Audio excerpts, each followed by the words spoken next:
Assalamu alaikum wa rahmatullahi wa barakatuhu. Bandiraɓe sehilaɓe janggiyankoɓe, en garti e windande men hesere wonande onon wiɓe yon balle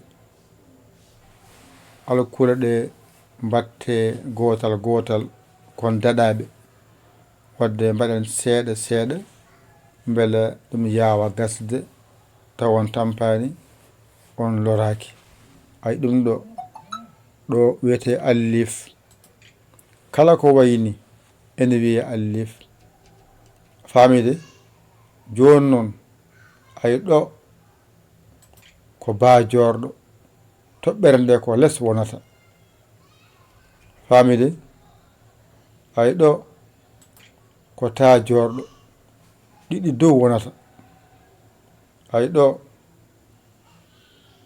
ko hun endu tati wonata hen. Ay ɗo ko jaatungu wiyete toɓɓere less wonata. Ay ɗo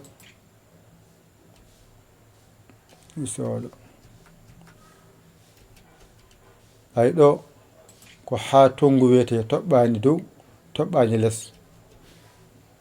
Ay ɗo ko haatungu wiyete toɓɓi ko dow gasi. Ngal alluwa gotal jangata. Sa jangi ngal ɗo gotal andu a dañi hen karfeje jeeɗiɗi ɗe ganduɗa a tampani. Karfeje jeeɗiɗe ɗo so ɗiggi tan andu a woɗɗoyi a tinani. Ɗo woni allif. Mi anda kala ko wayni allif wiyete. Mi anda kala ko wayni ko baajorɗo wiyete. Mi anda kala ko wayni ko taajorɗo wiyete.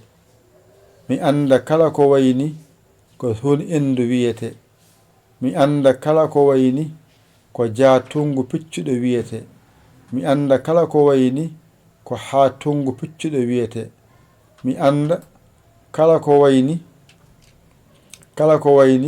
ko haatungu. Wadami tesko teskuye laaɓɗo cer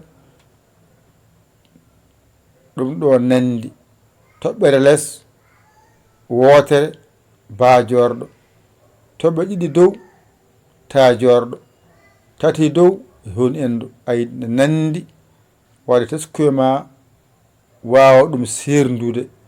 Ɗum woni baajorɗo, ɗo woni taajorɗo, ɗo woni hun endu gasi.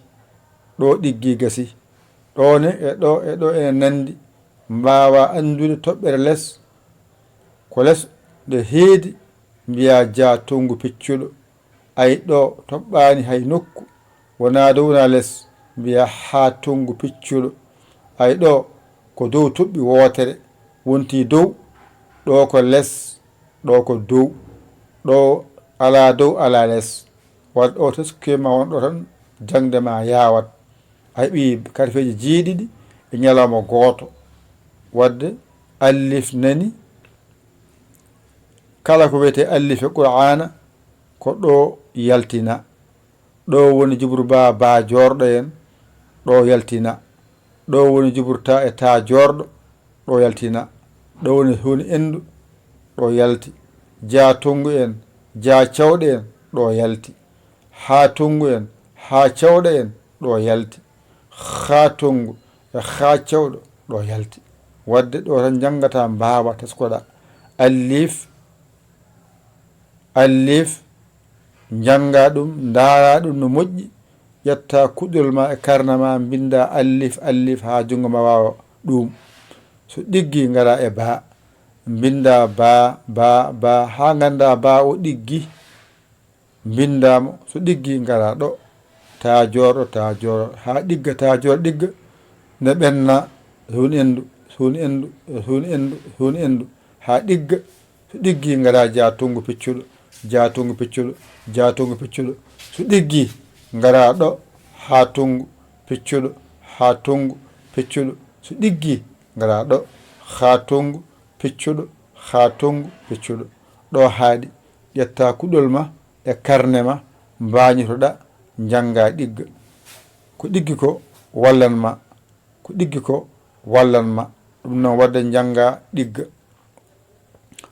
ɗigga a saggi noon mbatta ko 00 221 77 906 14 81 mbaɗa yaya mbaɗa li jiya WhatsApp o ngara tagui sogere ma a sagga ɗum jinmi walla an keeso jiɗɗo yentodirde e fuɗɗiɓe ɓe ngara guillaw ɓe daddema ngara bindoɗa kalnoɗa sarɗiji ɗi aɗa belma jangga a yiiɗa gacca ndeeja heddiɓe janggoɓe ɓen ɓe ko jokkoɓe tan jangde inchallah ɗum ɗo ko alluwal arɓe joni ɓenene keblene no mbawirta yiide bindi ɗi mbawa janggude bindi ɗi ɓe gabbo heeɗo yeeso ɓe so ɓe mbawi tan alkule ɗe ɓe mbawi tan masɗe ɗe ɓe gasi ko jangguete ko hankkadi weɓatɓe jangde nde on kalnama woto ko alkule e masɗe alkule sa wawiɗe a wawi masɗe ɗe a wawi rendinde jangde ma ko winda fof a janggat mbawa heddonga noon jaaha e seeɗan ɓe aɓe kolluma e balluma an kam a wawi yiide bindol ngol a watti yiide bindol a watti janggude bindol gasi heddo jahade seeɗanɓe aɓe ka ko jiiɗa namdata ko namdeɗaɓe ɓe bindanma ɓe jangguinma jawa ɗiggui jawa wawde yo Allah wallu yo Allah newnu yo Allah reen yo Allah on gondiɗo ko musidɗo mon guiɗo mon saabu Allah Yaya Ly Kawal Sénégal alhamdulillah rabbil alamina on jarama wa salam ƴette kuɗi mon e carnet ji mon mbañata ɗon janggon ɗigga mbason amde jangowo amata nanɗon on keeɓi karfeje